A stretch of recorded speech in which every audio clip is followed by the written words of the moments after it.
ગાયત્રી માતાની જય. આજે જે કમલેશભાઈ અને ગિરીશભાઈની મહેનત રંગ લાવી છે એમ કહીએ તો ચાલે.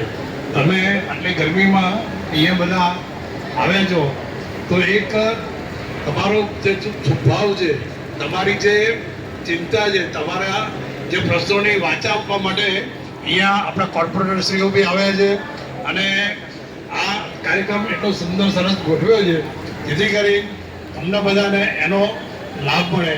આજે જીવન તીર્થ મહિલા બચત મંડળ આ સંસ્થા આખી બહેનોની છે.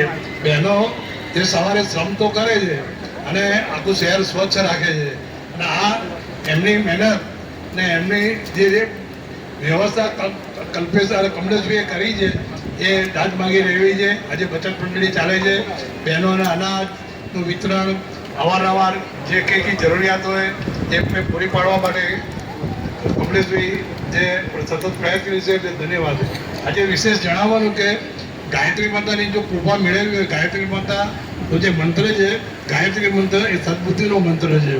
તો સદબુદ્ધિ આપણને બધાને મળવી જોઈએ. તો સદબુદ્ધિ માટે દરેકે ગાયત્રી મંત્ર તો સવારે બી કરવો જોઈએ અને તમારે જે કોઈ કામકાજ કરતા હોય કામકાજ કરતાં કરતાં ગાયત્રી મંત્ર તમે કરી શકો છો, બોલી શકો છો.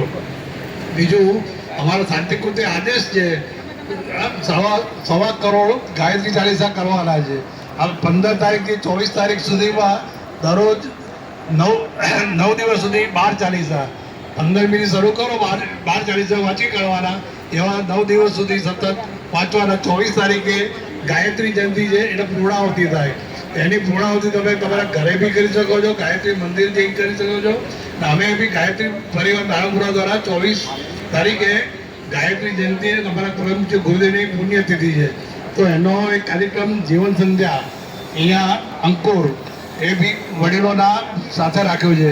વડીલોને ગાયત્રી ચાલીસાના પાઠ બી આપીશું અને એમને ગંગાજળ આપીશું.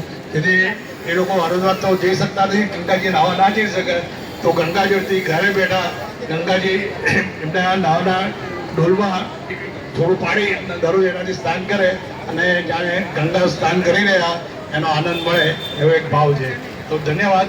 તો આપ સૌ આમાં જોડાવશો અને ગાયત્રી મંત્ર કરશો તો તમારું અને તમારા બાળકોનું ભવિષ્ય ઉજ્જવળ થશે.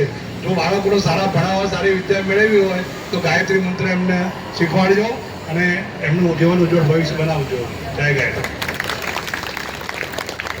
સરસ.